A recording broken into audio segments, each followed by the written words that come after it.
life, and this is what I know. So to me, this is life, guys. Hey, what's up, guys? Boomer here. Boomer Smith Podcast, Season 2, Episode 2. All the deuces up in here. I hope your week's going well. Today's a big day. It's a huge day. Biggest day of the week so far. And let me tell you why. First of all, tonight, Thursday, NBC, Law and Order, SVU, Stabler's back. He was back last week too, but in case you're not into that kind of stuff, you're missing out on awesome. Stabler is a man's man. I want to grab a beer with Stabler, hang out with Stabler. Stabler makes me feel safer at night, knowing that he's out there, even though it's not real. But let me comment on something quick, and then let's get on to business here. The shows are doing a thing now, and the shows are doing a thing where they come out with another show in the same universe, and they call it crossover, and then they make you watch both shows because there's overarching plot points. And I get what you're doing, Law and Order. I get what you're doing, Grey's Anatomy and Chicago and all this. It's ridiculous. Don't try to make me watch your other shows. Your other shows that aren't doing as good. Try to make me watch. Stop trying to make me watch those. I'm still going to watch them. But you know what else? I'm still going to watch and continue to watch and study Wheel of Fortune. And I want to give a shout out to Scott, who won $145,000 last week and has given it all to charity. I respect that. And I also want to give a shout out and apologize to so many of you out there who I have shunned and called idiots because of the way that you acted on Wheel of Fortune. Because let me tell you this, I've watched 2 episodes this week where I watched somebody leave money on the table, make a mistake, and then they got lucky and ended up getting a whole bunch of money. So what do I know about Wheel of Fortune and Wheel of Fortune etiquette? So I'm a learner in all this. I'm a learner, just like you guys, so I'm humble. And I want to continue to dive into Wheel of Fortune etiquette while I continue to dive into an understanding of my own humility. And wife, in case you listen to this, I promise I'm not going to talk about Wheel of Fortune all the time. She made me promise that the Boomer Smith podcast wasn't just about Wheel of Fortune. And I said, babe, I think this is going to be really about Wheel of Fortune. She said, no, it can't be about Wheel of Fortune all the time. So that's it for today about Wheel of Fortune. But things are happening. Things are happening. So God bless you, Pat and Vanna. That's all the time you got from me this week. Time is important. Time is of the essence, whatever that means. And I know as a dad and a husband and a guy that's a go-getter, I want to get stuff done, that I don't have time to watch crap on Netflix. So because of that, I'm going to let you know what I saw that's good so that you can dive in.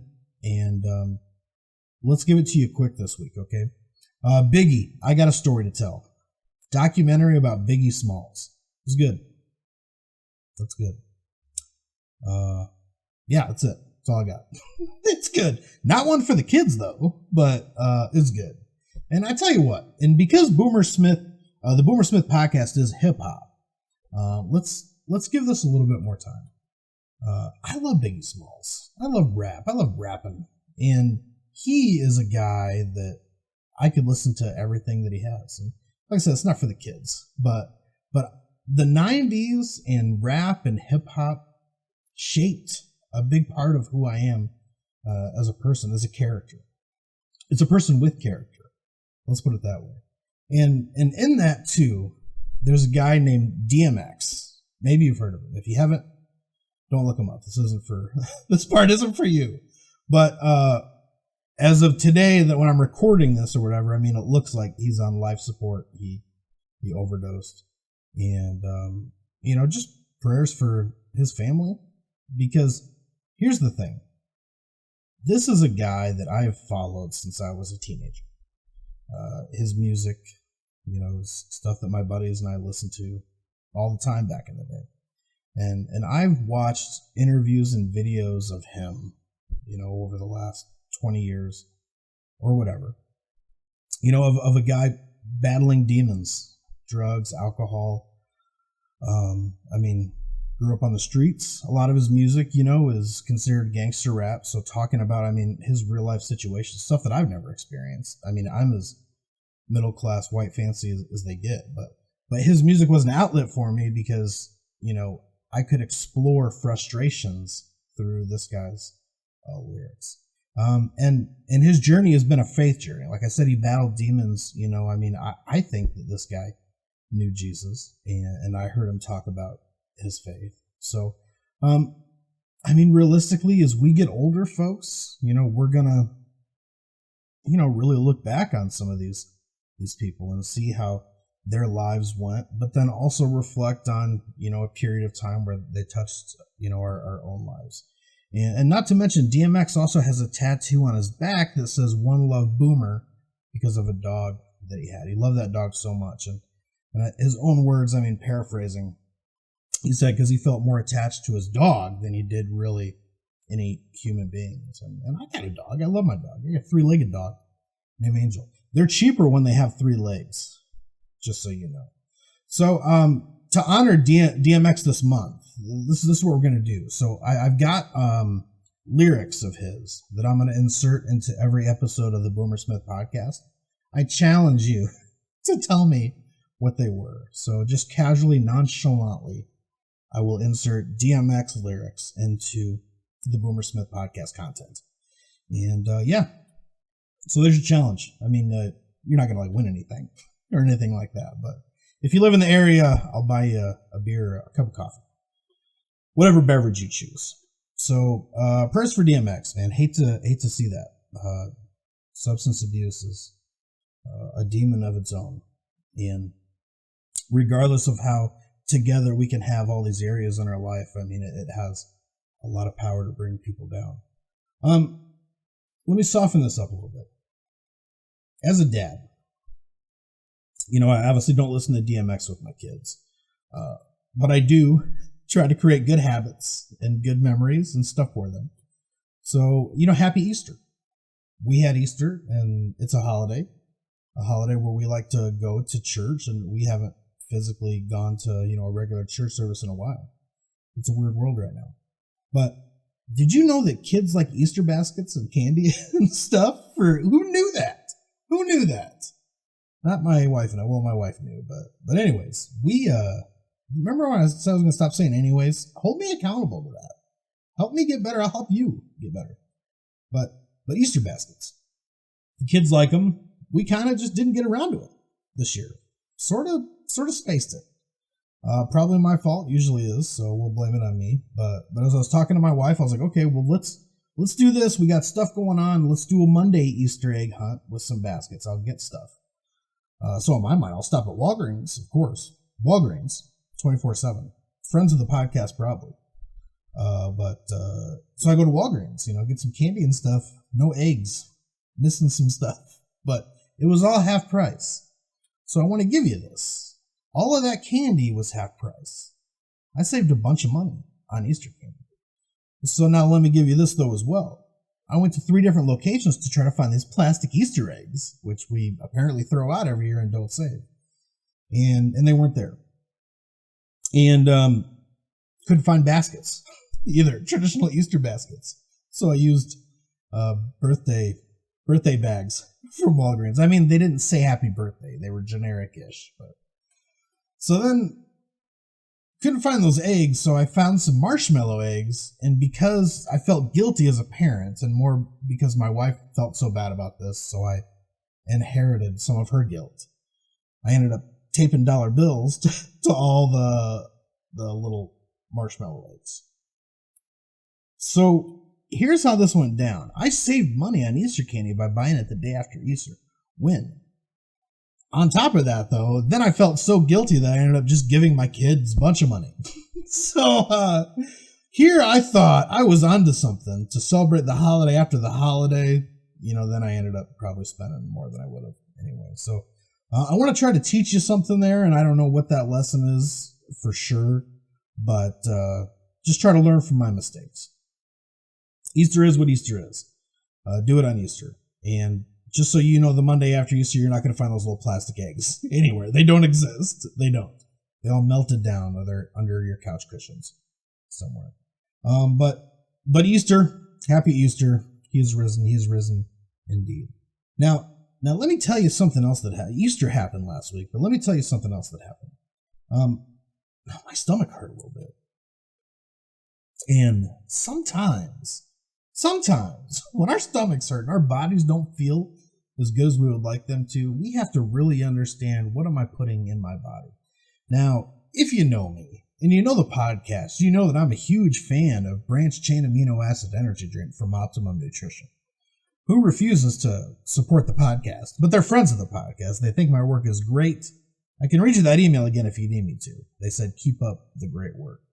But yeah, friends of the podcast over there, I'm sure. But anyway, it's carbonated water. That drink is fantastic, but it's carbonated water. And I was feeling a little gassy. To be straight with you, I was a little gassy for a few days. So much carbonation. Off the branched chain amino acid energy drink from Optimum Nutrition. But did you know this, folks, that they have a powdered version that you can just add to water and completely skip the carbonation?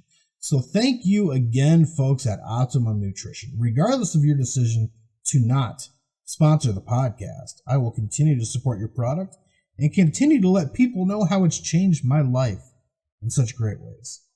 So yeah, carbonation makes me a little gassy from time to time. All right, let me look at my idiot sheet, see what else we had left to really talk to you guys about. I want to be mindful of who I am as a dad, as a person, as somebody that wants to lead and ultimately wants to change the world, right? And so I want to be mindful of what I'm doing to make myself healthy so that I'm the best version of me that I can be. So I want to share this with you. In my, I guess, exploration or my mindfulness of my emotions, you know, how I respond to things, times where I'm patient, times where I struggle to be patient, times where, you know, maybe I feel run down or I'm overworked. And I want to share this with you. A lot of these situations that I've seen in my own life where I struggle to control my emotions, where I'm really mindful of what's going on, is because I don't always get the rest that I need and I deserve. So I want to root for you, for all of you, to find some way to just get rest here this next week, and maybe a habit for your entire life. Now those of you that are in the Midwest, you know that it is starting to get a little bit nicer outside now. We can get outside, outdoors. We can get in the neighborhood and start going on walks, taking our dogs for walks.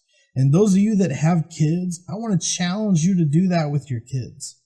Go for a walk with your kids. Find a way to enjoy their presence while still getting your own rest. Because for me, I can grab this mentality that I need to do this and do that as a parent, do this and do that as a husband, do this and do that as a pastor, and as someone trying to create change in my community. But unless I rest, unless I find a way to rest and relax and be in the moment and be in the day, I'm probably not giving 100% to any of the things that I try to do. I am no good to my family if I am too tired. I am no good to anybody if I'm burnt out and stressed, if I'm unable to manage my emotions. Now, it's not perfect. None of us are perfect. None of us are going to be able to live in a complete management of our own emotions, but we can try. We can try to be healthier people so that we can then treat people a little bit better. We can serve people a little bit better. We can strive to be better in order to make our community, our families, our jobs better. So I want that for you folks. So I challenge you to do this. If you find a way, if you find an interesting way to find rest in your own life here in the next week or so, write to the podcast. I want to hear about it. We can share ideas, bounce things off of each other. We can grow together. We can rest together.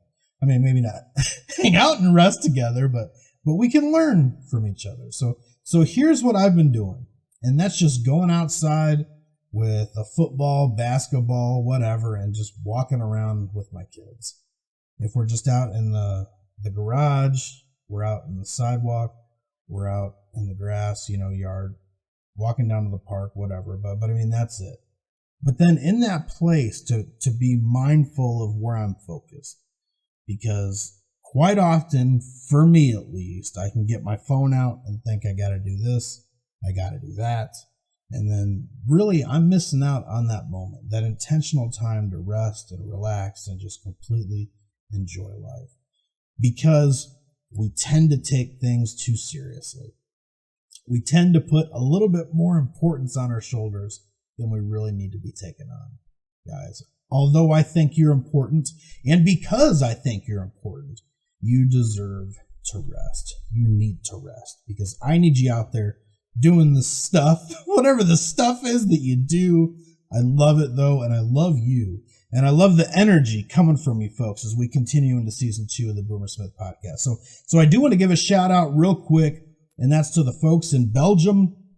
Podcast numbers have been huge in Belgium, but they've now grown in Germany above Belgium's numbers. So that makes sense to me, because I always fashion myself as a David Hasselhoff-ish type, and Germans love the Hasselhoff. They absolutely love the Hoff. And it only makes sense, too, that my career would go that way. My podcast journey would go that way, because really, when I look at the Boomer Smith, I mean, this is basically Knight Rider of the 2020s. I mean, it really is. It translates to Knight Rider. It feels Knight Ridery down here. So thank you, Belgium. Thank you, Germany, and our folks all over the States and beyond. I love you.